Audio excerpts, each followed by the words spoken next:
महीना था, जलसा हो रहा था, एक साहब आए और लंबी तकरीर शुरू कर दिए। देखिए सबका अंदाज अलग अलग होता है। मुफ्ती साहब का आपने अंदाज देखा कि बेहतरीन कलाम बना करके और लोगों को सामने ऐसे पेश करते हैं कि दिल बाग बाग हो जाता है। और साथ ही साथ जैसा कलाम होता है, जैसा पैगाम होता है, वैसे ही अशार सेट कर देते हैं, है कि नहीं? सबका अंदाज जुदा गाना होता है। तो मेरे के वो मौलाना साहब का अंदाज ये था कि जब तकरीर शुरू करते तो शुरू करने के बाद जब शुरू किए तो लंबी तकरीर धर लिए। अब सब इंतजार में है कि भाई तकरीर कब खत्म करेंगे, फिर दूसरे की बारी आएगी। जैसे चतुर्वेदी साहब को सुनने के लिए लोग मुंतजिर रहते हैं, ऐसे ही हमारे जैसे हुक्का चुका वाले चतुर्वेदी साहब बैठे हुए थे। अब लोग इंतजार में थे कब तकरीर खत्म होगी कि चतुर्वेदी साहब आएंगे, दूसरे मुकर्रिर आएंगे, मगर वो खत्म करने का नाम नहीं ले रहे थे। मुहर्रम का महीना था और लाठी खेलने पर भी ध्यान था। एक आपके जैसे पूरे चचा लाठी लेके पीछे खड़े थे, उनको गुस्सा आया, वो लाठी संभाले स्टेज के सामने आए, कभी सामने आए, कभी दाएं गए, कभी बाएं गए, कभी पीछे गए, खूब लाठी लेकर के चारों तरफ घूम रहे हैं, पहलवान के तरह इधर इस तरह घूम रहे हैं। जब खतीब साहब आंख खोलते हैं, देखते हैं चचा लाठी लेकर घूम रहे हैं, तो डर हुआ, खौफ तारी हुआ। उन्होंने कहा चचा किसको ढूंढ रहे हैं? तब चचा ने गुस्से भरे अंदाज में कहा आप तकरीर कीजिए, आप डरिए मत, हम आपको नहीं ढूंढ रहे हैं, हम तो उसको ढूंढ रहे हैं जो आपको बुला कर लाया। हम नहीं चाहते कि हमारे दोस्त पर कोई मुसीबत तारी हो जाए, क्योंकि वो मोहब्बत में मुझको बुलाया है। इसलिए मैं आज नहीं चाहूंगा कि आज मेरी तकरीर खूब लंबी हो। अच्छा, बसा औकात ऐसा भी होता है कि लोगों का तकरीर करने का अंदाज तो अलग होता ही है, मगर जिस्म के हरकत का भी अंदाज अलग होता है। ऐसे ही एक खतीब साहब थे, उनका अंदाज ये था कि जब वो तकरीर शुरू करते तो आंख बंद कर लेते थे, और जब वो हमारे ना इल्लल बलाग पर आते या वमा तौफीकी इल्ला बिल्लाह पे आते तब आंख खोलते। मगर वो थोड़ा हार्ड उर्दू बोलते थे, उनकी तकरीर अहले इल्म समझते थे, सब लोग नहीं समझ पाते थे। उन्होंने ऐसा ही किया, एक जलसा में गए, आंख बंद करके तकरीर करना शुरू किए, पूरा पिंडाल खाली हो गया, एक ही साहब बीच में बैठे हुए थे। जब आंख खोलते हैं तो क्या देखते हैं, साहब हजारों कतार रो रहे हैं, हिम्मत के पहाड़ खतीब। उन्होंने कहा मौला तेरा शुक्र है, इस गांव में, इस बस्ती में, इस आबादी में एक आदमी तो ऐसा मिला जो मेरी तकरीर को सुन भी रहा है, समझ भी रहा है और हजारों कतार रो भी रहा है। उन्होंने कहा हजरत ऐसी बात नहीं है, दरअसल बात ये है कि जिस कुर्सी पर बैठकर आप तकरीर कर रहे हैं वो कुर्सी हमारी है, इसीलिए रो रहा हूँ। अल्लाह के वास्ते मेरी कुर्सी दीजिए, मैं घर जाऊंगा। ऐसा झटका भी लगता है। अच्छा, ये जलसा है, इसका है मुआशरा और मदरसा की बुनियाद रखी गई है। मुफ्ती साहब की तकरीर सुन के मेरा दिल बाग बाग हो गया। अब दुआ करने के लिए मैं आया हूँ, आप लोग घबराइए नहीं। अब मैं ज्यादा लंबी तकरीर करूंगा तो मेरा लिफाफा भी छोटा पड़ जाएगा। मेरे के मुझको सब कुछ मालूम है। मेरे के ये तो अल्लाह का शुक्र अदा कीजिए और ये उलमाए रब्बानी का शुक्र अदा कीजिए कि गांव में जगह ब जगह मदरसे का इफ्तिताह हो रहा है, मदरसे की बुनियाद डाली जा रही है। वरना एक दौर ऐसा भी था कि मुर्गी जमा करने की दुआ याद न होती थी, लोग उलमाए कराम से छुरी फुका कर रखते थे मुर्गी जमा करने के लिए। जनाब ऐसा भी वक्त आया है, पहले पीरी मुरीदी चलता था और पीर मुरीद के यहाँ जाते थे, खूब इज्जत हुआ करती थी। ऐसे ही एक पीर साहब एक मुरीद के यहाँ गए, हमारे अयूब साहब पीर भी हैं, इनके बहुत सारे मुरीदेन हमारे इलाका में है माशाअल्लाह। जब ये कभी मेरे घर पे पहुंचते हैं तो फोन करते कलीमी मैं आ रहा हूँ, स्टैंडर्ड मछली बनवा कर रखना। और जब मछली बनवाते हैं इनके इतने मुरीदेन आ जाते हैं कि मछली कम पड़ जाती है। मैंने कहा आइए मैं लंबी गुफ्तगू तो नहीं करूंगा। एक पीर साहब पहुंचे अपने गांव अपने मुरीदेन के पास, नमाज का वक्त हुआ। देखिए मदरसा खोलने से कितने फायदे होते हैं। नमाज का वक्त हुआ तो पीर साहब बाबर शफी साहब की तरफ थे, उन्होंने कहा कि चलिए सब नमाज पढ़ते हैं। उन्होंने कहा हजरत हमको नमाज पढ़ने का तरीका नहीं मालूम है। बाबा शफी साहब को हिम्मत पुकार, जैसे जैसे मैं नमाज पढ़ूंगा वैसे वैसे आपको भी नमाज पढ़नी है। सबने मान लिया, आप खड़े हो गए। गर्मी का जमाना था, पीर साहब भी नियत बांध लिए। क्या कहते, जैसे जैसे मैं नमाज पढ़ूंगा वैसे वैसे आपको भी नमाज पढ़नी है। नियत बांधी, इत्तेफाक से एक मच्छर आकर के धीरे से डंक मारा। धीरे से डंक मारा तो पीर साहब खुजलाना शुरू किए। तो खुजलाते खुजलाते नमाज में हल्की सी कोहनी मुरीद को लग गई। तो मुरीद को यह समझ में आया कि नमाज में कोहनी लगाई जाती है। तो मुरीद ने भी क्या किया, हल्की सी कोहनी लगा दिया। पीर को गुस्सा आया, तो मुझको तो मच्छर काटा तो मैं खुजला रहा था, तो धोखे से कोहनी लग गई। ये बेवकूफ मुझको कोहनी क्यों लगाया? तो गुस्सा आया तो पीर ने कस के कोहनी लगा दिया। तो मुरीद को यह समझ में आया कि वो नमाज में कस के कोहनी लगाई जाती है। तो मुरीद ने भी क्या किया, कस के कोहनी लगाया। अब पीर साहब का गुस्सा और शराब पर आया, ये बेवकूफ अब मुझको कस के कोहनी लगा दिया। अब पीर साहब ने क्या किया, मुरीद को उठाकर पटक दिया। तो जब मुरीद को पीर साहब ने उठाकर पटका तो मुरीद के समझ में यह आया कि नमाज में उठाकर पटका भी जाता है। तो मुरीद तो मजबूत होता है बाबर शफी साहब के तरह। उन्होंने क्या किया, पीर को भी उठाकर पटक दिया। बहुत देर तक उठा पटका उठम पटका हो रहा था। बेगम साहब को आवाज पहुंची तो घर से निकल गए, ऐसे नमाज पढ़ी जाती है, वो उसको पटक रहा है, वो उसको पटक रहा है। तब पीर साहब ने कहा कि तुमने कहा मुझको कोहनी लगाई।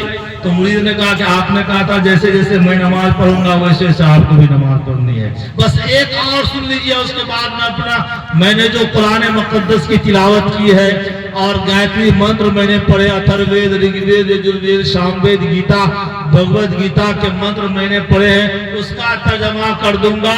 क्योंकि अब तकरीर करने का वक्त, तकरीर सुनने का वक्त तो खत्म हो गया, अब तकरीर खाने का वक्त आ गया है। इसलिए अब ज्यादा लंबी चौड़ी तकरीर नहीं होगी मेरे के। इसी तरीके से पहले पीरी मुरीदी में सालाना चलता था।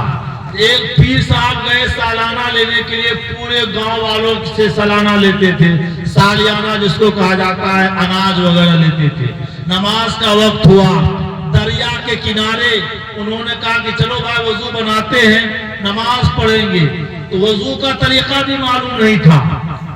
मुरीद साहबान को वजू का तरीका भी नहीं मालूम था। बैठे के उन्होंने कहा कि सर हमको वजू करने के लिए नहीं आता, वजू का तरीका नहीं मालूम। तो पीर साहब ने कहा कि जैसे जैसे मैं वजू करूंगा वैसे वैसे आपको भी वजू करना है। ये सब क्यों हो रहा है? ये सब इसलिए हो रहा है कि कम इल्मी की वजह से।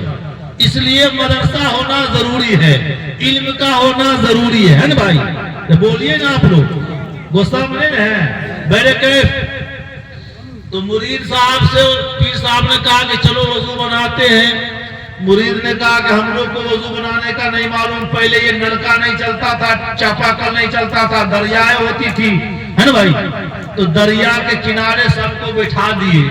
पीर साहब ने कहा जैसे जैसे मैं वजू बनाऊंगा वैसे वैसे आपको भी वजू बनाना है।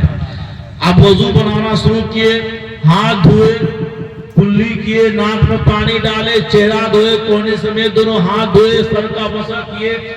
जैसे ही दाहिना पांव धोते हैं जमीन गीली हो जाती है, पीर साहब का पांव फिसल जाता है, पीर साहब दरिया में गिर जाते हैं। मुरीद के समझ में आता है कि दरिया में गिर के वजू बनाया जाता है। तमाम मुरीद दरिया में छलांग लगाते हैं। तो बसा औकात ऐसा ऐसा मंजर होता है। मैंने आपके सामने कुरान मुकद्दस की एक मुकम्मल सूरह इखलास की तिलावत की है। अल्लाह ताला इरशाद फरमाता है, कुल हुवल्लाहु अहद, ए नबी आप कह दीजिए अल्लाह एक है। अल्लाह एक है ना भाई? तो बोलिए आवाज से, अल्लाहु समद, अल्लाह बेनियाज है, लम यलिद वलम यूलद, उसका ना कोई बाप है और ना कोई बेटा, वलम यकुल लहू कुफुवन अहद, उसका ना कोई हमसर है, उसका ना कोई साजी है, उसका ना कोई शरीक है। ये तो कुरान मुकद्दस का ऐलान है। आइए अथर्ववेद को उठाते हैं इस महफिल में। अगर कोई बिरादराने वतन है, हिंदू भाई है जो कुरान पर यकीन नहीं रखते, कुरान पर ईमान नहीं रखते, जो अथर्ववेद को मानते, ऋग्वेद को मानते, उनकी पुस्तक गवाही दे रही है। वो अपनी पुस्तक पर अगर अमल कर लेंगे, एक अल्लाह को मान लेंगे, एक अल्लाह की इबादत कर लेंगे, एक अल्लाह की बंदगी कर लेंगे, एक अल्लाह को मुश्किल कुशा मान लेंगे, एक अल्लाह को हाजिर रवा मान लेंगे, तो वो अगर कलमा करके ला इलाहा इल्लल्लाह मुहम्मद रसूलुल्लाह हिदायत पा जाएंगे, वो जन्नत में जाने का हकदार बन जाएंगे। आइए अथर्ववेद का मंत्र है, सऐशा एक वृद्धि का एवं, वह ईश्वर एक है, हकीकत में वह एक ही है, दगोड ईश्वर। और आगे बढ़िए, ऋग्वेद जिसमें 10,000 मंत्र है, ऋग्वेद के अंदर लिखा हुआ मिलता है, यह एक का इतना मुष्टु ही, उस एक की प्रशंसा करो, उस ईश्वर की तारीफ करो, परेश नो वन बट अल्लाह। और ऋग्वेद के अगले पेज पे जाइए, आपको लिखा हुआ मिलेगा, माँ चिदन यद्वेशन शता, ईश्वर के सिवा किसी की तारीफ मत करो, नीवर परेश एनीवन एक्सेप्ट अल्लाह। मेरे मोहतरम बुजुर्गों, हम नमाज पढ़ते हैं या कुरान मुकद्दस की तिलावत करते हैं, हर नमाज के हर रिकात में सूरह फातिहा पढ़ते हैं। सूरह फातिहा में एक आयत करीमा है, इय्याका नअबुदु व इय्याका नस्तईन, ए अल्लाह हम तेरी ही इबादत करते हैं, हम तेरी ही बंदगी करते हैं, हम तेरी ही परस्तिश करते हैं और तुझी से मदद मांगते हैं। सेम यही पैगाम हमारे बिरादराने वतन हिंदू भाई के पास जो पुस्तक है वो पुस्तक दे रही है। उठाइए अथर्ववेद, कलीमी नहीं बोलना, अथर्ववेद बोल रही है, पुस्तक बोल रही है, अथर्ववेद का मंत्र बोल रहा है, तस्यते भक्ति वांसासया, ऐ ईश्वर, ऐ परमात्मा, ऐ स्वामी, ऐ प्रभु, हम तेरी इबादत करते हैं और तुझी से मदद मांगते हैं, तेरी ही प्रस्तिश करते हैं। और आगे बढ़िए, कहिएगा अथर्ववेद का तस्करा हुआ, ऋग्वेद का तस्करा हुआ। अय्यूब साहब, आपने ऐसे चतुर्वेदी को लाया जो भगवत गीता का तस्करा नहीं किया। आइए भगवत गीता उठाइए, उसमें लिखा हुआ मिलता है, न तस्या कस्तित पतिरस्तिलु के न चीशिता निवचा तस्या निरमु सकार नम करना धिपा धिपु न चास्या कस्य जन्मिता न चाधिपा। कायनात में उस ईश्वर का कोई मालिक है, न उस पर किसी का इख्तियार है, वो मुसब्बबुल अस्बाब है, वही सबका हाकिम है, उसका कोई बाप है न वो किसी का बाप है। There is no God of Allah in the universe. Allah is the not father of anyone and no one is the father of Allah. आइए गीता के अगले पेज पे जाइए, गीता में लिखा हुआ मिलेगा, यो मामा जमना दिना चौदिलु के महेश्वरम असम सर्वपापिया पर मुझे, जो मुझको अजली पैदा न होने वाला कायनात का पालनहार जानता है, वो अक्लमंद है, तमाम गुनाहों से दूर हो जाता है। और आगे बढ़िए, मैं इंग्लिश में तर्जमा करने लगूंगा, वक्त की किल्लत है, वक्त ज्यादा हो जाएगा, एक ही सांस में चाहता हूँ मैं अपनी तकरीर खत्म करके वो मालेना इल्लल बला कह दूं। आगे बढ़िए, आगे लिखा हुआ मिलता है, न संद्रु से तिष्ठति रूपमस्या न चक्षुषा पश्यते कश्चरेरमो। इस मंत्र का पैगाम क्या है? मेरा अल्लाह वो अल्लाह है, उसको कोई आंख देख नहीं सकती, उसका कोई ढांचा नहीं हो सकता और उसकी कोई तस्वीर या फोटो नहीं हो सकता। क्यों? ये तो मंत्र कह रहा है, कुरान कह रहा है, लन तनानी, नहीं देख सकते, ला तुदरिकुल अबसार वहुवा युदरिकुल अबसार, उसको कोई आंख नहीं देख सकती। मंत्र ने क्या कहा? मंत्र के तर्जमा समाप्त करने से पहले वो वाक़िया पढ़िए, मूसा कलीमुल्लाह ने अल्लाह ताला से फरियाद किया, बारी ताला मैं देखना चाहता हूँ। अल्लाह ने क्या कहा, नहीं देख सकते, लन तरानी, नहीं देख सकते, ला तुदरिकुल अबसार व युदरिकुल अबसार, उसको कोई आंख नहीं देख सकती। जैसे ही पर्दा उठाया गया, मूसा कलीमुल्लाह बेहोश होकर गिर गए। इसी वाकया को मद्र ने शहादत दिया और मद्र ने पैगाम पेश किया, न संद्र से तिष्ठति रूपमस्य न चक्षुषा पश्यते कश्चनैनमु, उसकी शक्लो सूरत सोच से बालातर है, आंखें उसे नहीं देख सकती। एक और पैगाम लेकर जाइए, अल्लाह एक है, हकीकत में वो एक ही है, नाम कई है। जैसे एक मनुष्य का कई नाम हो सकता है, एक इंसान का कई नाम हो सकता है, एक चीज के कई नाम हो सकते हैं। मिसाल के तौर पे पानी लीजिए, पानी को संस्कृत में जल कहा जाता है और हिंदी में नीर कहा जाता है, अरबी में माँ कहा जाता है, फारसी में आब कहा जाता है, इंग्लिश में वाटर कहा जाता है। पानी एक ही है, नाम कितना हो गया, 5-6 नाम हो गए।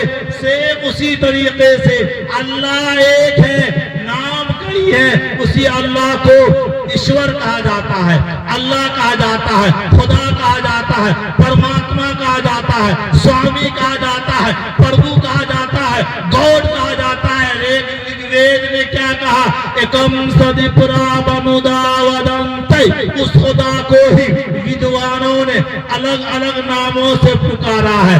This is the God home the scholars have called by different names. तमाम चीजें फानी होने वाली है, मगर अल्लाह की जात फानी नहीं होगी। जिसको कुरान मुकद्दस में सूरह रहमान में इरशाद फरमाया है, कुल्लु मन अलैहा फान व यबका वजहु रब्बिका ज़ुल जलाल वल इकराम। आइए हमारे बिरादरान वतन, बड़े बड़े पंडित के सामने जब आपका छोटा भाई अब्दुल जब्बार कलीमी ने मंत्र पेश किया, आकर के शाबाशी देने पे मजबूर हुए। मेरे मोहतरम, कुल्लु मन अलैहा फान का पैगाम मंत्र दे रहा है। क्या मंत्र है? गीता का मंत्र है। अविक्तम विक्ति मापन्नम मनैनते मम बुद्धाय परम बाबा मजानन्तु मम वयमनुत्तममु। मैं लापानी हूँ, मुझे आवाज पा सकते हैं ना नफ्स, मगर नादान लोग मेरी पाक सिफात को ना जानकर मुझे मौत और हयात के चक्कर में घूमने वाला मामूली इंसान समझते हैं। और आगे बढ़िए मेरे मोहतरम बुजुर्गों, अल्लाह के बारे में, तौहीद खुदाबंदी के बारे में वेदों ने क्या कहा, नकाशते विदिते दियोना पाशाने नमुन्मय बावे विदिते दिवस तस्मार। बावही कारणम ईश्वर लकड़ी में ना पत्थर में ना ही मिट्टी से बनी हुई मूर्तियों में, वो सोच से भी बुलंद है। जिधर ध्यान करोगे उधर परमेश्वर पाओगे। थोड़ा सा और आगे बढ़िए, आप चर्चा कीजिएगा। अथर्ववेद का जिक्र हुआ, ऋग्वेद का जिक्र हुआ, भगवत गीता का जिक्र हुआ, गीता का जिक्र हुआ। एक और पुस्तक है जिसका नाम यजुर्वेद है। यजुर्वेद ने क्या कहा, अंधम परविशंति असंभूति मुपास्ते ततुभूय एवते तमुयो संभूतयामृता। जो कोई असंभूति, जिनका वजूद मिलाना इंसान के लिए नामुमकिन हो, मसलन आग, पानी, मिट्टी, हवा वगैरह की पूजा करते हैं, प्रस्तिश करते हैं, माथा टेकते हैं, तो वो जहन्नम के यानी नरक के गड्ढे में गिराए जाएंगे। अगला पैगाम यजुर्वेद ने क्या दिया, जो कोई संभूति, जिनका वजूद मिलाना इंसान के लिए मुमकिन हो। क्या मतलब ये है जिस चीज को इंसान बना सकता हो, कुर्सी, टेबल, मूर्ति, उसकी अगर प्रस्तिश करते हैं, पूजा करते हैं, तो वो नरक के गहरे गड्ढे में गिराए जाएंगे, जहन्नम के गहरे गड्ढे में गिराए जाएंगे। एक और मंत्र है, इस्माल अल्लाह इल्लल्ले मित्रा वरुणा दिव्यांधर इल्लल्ले अरुणु राजा पुनर्ददा है पितरु इल्लल्लाह इल्लल्ले इल्लल्लाह वरुणु मित्र सीता सकामा उतार मिंद्र महासुरंदर अल्लू जबेर शरेक परमपुर बरहमान अल्लाह अल्लाह रसूल मोहम्मद रकबासी अल्लाह अल्लाह देवता का नाम अल्लाह है। वो एक मित्र की तरह मेहरबान पूरे संसार का बादशाह है। दोस्तों उस अल्लाह को अपना माबूद समझो, वो कृपालु है। वो एक मित्र की तरह तमाम व्यक्तियों को काम को संवारता है। वो श्रेष्ठ इंद्र स्वर्ग और नर का मालिक है। वो सबसे बड़ा निगहबान पाक और पवित्र है। मोहम्मद उस अल्लाह के रसूल है जो तमाम जहानों का पालनहार है। मेरे मोहतरम बुजुर्गों, एक और मंत्र याद आ गया। मंत्र ने क्या पैगाम दिया? यको जगदीश्वरा, यको जगत गुरु, यको जगदीश्वरा, परमात्मा स्वामी प्रभु एक है। यको जगत गुरु, इस धरती के इमामुल अंबिया महबूब किबरिया हजरत मोहम्मद मुस्तफा सल्लल्लाहु अलैहि वसल्लम इस धरती के गुरु हैं। सर्व अवतार सब आइए, आका ने क्या कहा? या अय्युहन नासु क़ूलू ला इलाहा इल्लल्लाह तुफ्लिहू, एक अल्लाह को मान लो कामयाब हो जाओगे। ब्रह्मा सूत्र में लिखा हुआ मिलता है, एकम्मा ब्रह्मा द्वितीयो नास्ते नैना नास्ते किंचन, के परमात्मा एक है, ईश्वर एक है, बिल्कुल एक ही है, 2 3 4 5 नहीं है। मेरे मोहतरम बुजुर्गों, आगे बढ़िए। कुरान मुकद्दस से, हदीसे पाक से, तमाम पुस्तकों से, अथर्ववेद, ऋग्वेद, यजुर्वेद, सामवेद, गीता, भगवत गीता, तमाम पुस्तकों का पैगाम ये है कि ईश्वर एक है, अल्लाह एक है। बोलिए ना, एक है ना, बोलिए अल्लाह एक है। तो मेरे मोहतरम बुजुर्गों, और आइए, मैंने गायत्री मंत्र पढ़ा था, इसका पैगाम क्या है?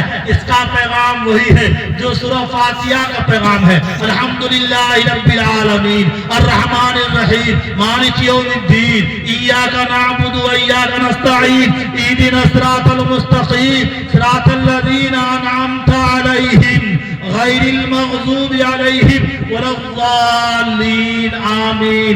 सेम यही पैगाम गायत्री मंत्र देता है। ओम भूर्भुवः तत्सवितुर्वरेण्यं भर्गोदेवस्य धीमहि धियो यो न प्रचोदयात्। उस पराम स्वरूप दुख नाशक सुख स्वरूप श्रेष्ठ पाप नाशक देव। तो मेरे मोहतरम बुजुर्गों, तमाम पुस्तकों से पैगाम साबित हुआ ईश्वर एक है। उसी एक ईश्वर की पूजा करेंगे इंशाअल्लाह, उसी एक अल्लाह की इबादत करेंगे, उस एक ईश्वर की पूजा करेंगे, प्रतिष्ठा करेंगे। मेरे मोहतरम बुजुर्गों, श्री रामचंद्र जी को जब 14 साल का वनवास हुआ और वो जंगल में वन में रहने लगे, उनकी सबसे पहली मुलाकात हनुमान जी से होती है। हनुमान जी ने श्री रामचंद्र जी से मौज में आकर एक क्वेश्चन किया, कहा डियर इज माय एक वन क्वेश्चन, मेरे पास एक क्वेश्चन है। क्या क्वेश्चन है? एक सवाल है। क्या सवाल है? ऐ श्री रामचंद्र जी बताइए, ईश्वर कौन है? किस ईश्वर की पूजा करूं और किस तरह पूजा करूं? क्या मैं आपकी पूजा करूं? तो श्री रामचंद्र जी ने क्या कहा? श्री राम किंतु अमृत पुस्तक में पैगाम दिया, यह अब्दुल जब्बार कलीमी का पैगाम नहीं है। आगे बढ़िए। श्री राम किंतु अमृत में श्री रामचंद्र जी ने क्या कहा? ऐ हनुमान सुनो, मेरी पूजा मेरी प्रतिष्ठा तो हरगिज मत करना, उस परमात्मा की पूजा करना जिसने मुझे पैदा किया, तुम्हें पैदा किया, पूरे कायनात को पैदा किया, पूरे संसार को पैदा किया। फिर हनुमान जी ने क्या कहा? ऐ श्री रामचंद्र जी, तो कैसे पूजा करेंगे, कैसे करेंगे, कैसे प्रतिष्ठा करेंगे, वो भी बता दीजिए। तब क्या कहा श्री रामचंद्र जी ने? किताब में लिखा है, पुस्तक में लिखा है। क्या लिखा है? प्रथमा तारका चैवादिति अर्थे चंद्रिका तिथिदंड मुजियते चतुर्कुंडाकारम पंचम बिंदु संयुक्ता ओम निधि जयुति रूपका। ऐ हनुमान, सबसे पहले खड़े हो जाना। जिस तरह नमाजी लोग नमाज के लिए क़याम में खड़े होते हैं, नियत बांधते हैं, श्री रामचंद्र जी ने कहा दूसरे नंबर पे थोड़ा सा झुक जाना, जैसे रुकू में जाते हैं श्री रामचंद्र जी ने कहा। तीसरे नंबर पे इस सर को जमीन पे रख देना, यानी सजदा में चला जाना। फिर चौथे नंबर पे श्री रामचंद्र जी ने कहा, ऐ हनुमान कुंडली मार कर बैठ जाना, जैसे सांप कुंडली मार कर बैठता है। पांचवें नंबर पे श्री रामचंद्र जी ने कहा, कैसे? ऐसे मुराकबा में बैठना कि ईश्वर के सिवा, परमात्मा के सिवा, स्वामी के सिवा कुछ नजर नहीं आए। तो सबका यही पैगाम है, तमाम पुस्तकों का यही पैगाम है, एक अल्लाह की पूजा करे, एक ईश्वर की पूजा करे, एक ईश्वर की प्रस्तिश करे, एक ईश्वर की बंदगी करे। करेंगे इंशाअल्लाह। मेरे मोहतरम बुजुर्गों, इस देश में हिंदू न मुसलमान है बाबा, इस देश में हिंदू न मुसलमान है बाबा। सच पूछो तो हर आदमी इंसान है बाबा। रामायण और गीता में जहाँ राम कथा है, उतरा जो मोहम्मद पे वो कुरान है बाबा। शंकर भी यहाँ राम भी और कृष्ण भी बोले, शंकर भी यहाँ राम भी और कृष्ण भी बोले। हर शख्स का बस एक ही भगवान है बाबा। हिंदू का है मंदिर तो मुसलमान की मस्जिद, हिंदू का है मंदिर तो मुसलमान की मस्जिद। फिर इस देश में फिर कैसा घमसान है बाबा। तो मेरे मोहतरम बुजुर्गों, एक अल्लाह की इबादत करनी चाहिए। किसी को कुर्सी मिल जाए तो कुर्सी के नशे में आकर कमजोरों को दबाना नहीं चाहिए, कमजोरों को जुल्म नहीं करना चाहिए। और जो कमजोरों पे जुल्म करते हैं वो इतिहास को पढ़े, इतिहास को याद रखे। फिरौन एक ऐसा बादशाह था, 400 साल तक उसके सर में दर्द नहीं हुआ था। वो अना रब्बुकुमुल आला का दावा करने लगा, जो मन में आया वो करने लगा। तो क्या हुआ? ऐसी हलाकत आई, ऐसी बर्बादी आई, तारीख शाहिद है। इसीलिए मुख्तसर कह रहा हूं, वहदत के भरे जान, वहदत के भरे जान पिलाता तू है, मेरे बिगड़े हुए काम बनाता तू है। हर सुबह अजर है तेरी हमद में मसरूफ, एक दो के नजर आ दिखाता तू है। अदना है कोई आला, हफ्सी है या करसी, हर एक को तुरबत में बैठाता तू है। तखय्युल से आगे तेरी शान गफ्फारी, लाहत करम आप सुनाता तू है। तेरे अमर के जहाज से गोरैन की तकलीफ फयकून अमर राज बताता तू है। अंधेरों को सवेरों को, अंधेरों को सवेरों में सुलाता तू है, सवेरों को अंधेरों से जगाता तू है। यकता है, यगाना है, तू आद समद है, मुश्किल से हो मुश्किल तो बचाता तू है। और वक्त के फिरौन को तू ही डुबोता, और वक्त के मूसा को बचाता तू है। पर किस तरह वो साइड के कुरान गवाह है, मुर्दों को सरेआम जिलाता तू है। पर जाए किसी वक्त में मरियम पे जो तोहमत, तिफलान को झूले से बुलाता तू है। पूछाल के हाथों में सदाल के होंगे, पत्थरों से भी कलमा पढ़ाता तू। क्या बात है यार, तो कलेजा निकाल करके रख दिया भाई। नारे तकबीर, नारे तकबीर, चतुर्वेदी बहार जिंदाबाद, चतुर्वेदी बहार जिंदाबाद, जिंदाबाद। वाह वाह वाह, माशाअल्लाह, जज़ाकल्लाह। आप लोग बहुत समझदार हैं भाई, तो बोलिए हाथ उठाकर आप लोग समझदार हैं, बोलिए ना भाई, आप लोग समझदार हैं ना। ऐसे एक जलसा हो रहा था और कलकत्ता से एक मुकर्रिर को बुलाया। मुकर्रिर साहब कुर्सी पर बैठे और उनको मजाज नहीं बना तकरीर करने का। उन्होंने सवाल किया, भाई आप लोग समझदार हैं? तो सबों ने कहा हम समझदार हैं। कौमाली ना इधर बड़ा समझदार है, तो आपको क्या समझाना? भाई आइयो साहब मेरा लिफाफा दीजिए, मैं चला। तो लोगों ने कहा कि भाई मुकर्रिर को बुलाने में 40,000 रुपया खर्च हुआ, बहुत दूर से इनको बुलाया गया, इनकी तकरीर नहीं सुने, 40,000 रुपया लुट गया।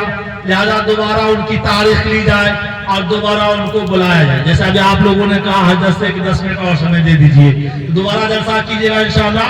हर 10 में बात करूंगा और दोबारा समय देंगे इंशाअल्लाह। दोबारा उनकी तारीख ली गई, दोबारा उनको बुलाया गया। लोगों ने मशवरा किया, अब हजरत आएंगे और सवाल करेंगे कि आप लोग समझदार हैं, तो हम लोग क्या कहेंगे? हम लोग कहेंगे हम लोग बेवकूफ है, तब तो हजरत अभी सुनाएंगे। ऐसा ही हुआ, हजरत की तारीख ली गई, 40,000 रुपया उनके अकाउंट में भेजा गया, फ्लाइट का टिकट कटा कर भेजा गया। हजरत आए, फिर आखिर में मेरे तरफ उनको बैठाया, मजाज नहीं बना बयान करने का। हजरत ने सवाल किया, आप लोग समझदार हैं? तो सबों का नहीं, हम लोग बेवकूफ हैं। तो हजरत ने कहा, जब आप बेवकूफ है तो आपको क्या समझाना, हमारे ना इलल बराग, भाई मेरा लिफाफा दीजिए, मैं चला। आप लोग परेशान, तो भाई दोबारा बुलाया, 80,000 रुपया खर्च हो गया और तकरीर नहीं सुनाए। तीसरी मरतबा उनकी तारीख ली जाए। गांव के लोग बड़े जिद्दी थे, तारीख ली गई, बड़े बड़े लोगों को बुलाया गया मशवरा करने के लिए। अब हजरत आएंगे, सवाल करेंगे, आप लोग समझदार हैं तो क्या कहेंगे? तो लोगों में मशवरा ये हुआ कि आधे लोग कहेंगे हम लोग समझदार हैं, आधे लोग कहेंगे हम लोग बेवकूफ हैं। हजरत की तारीख ली गई, जलसा सजाया गया। हजरत आए, तीसरी मरतबा फिर वही हुआ, लास्ट में बैठाया, मजाज नहीं जमा। हजरत ने सवाल किया, भाई आप लोग समझदार हैं? तो आधे लोगों ने कहा कि हम लोग समझदार हैं, आधे लोगों ने कहा कि हम लोग बेवकूफ हैं। हजरत ने कहा कि जो समझदार है वो बेवकूफ को समझा दीजिएगा, वो मारे का इलल बराग, मेरा लिफाफा दीजिए, मैं चला। कभी कभी ऐसी गड़बड़ी हो जाया करती है, तो माशाअल्लाह वैसा हादसा नहीं हुआ है। हमने आपके सामने तकरीर सुना दी भाई।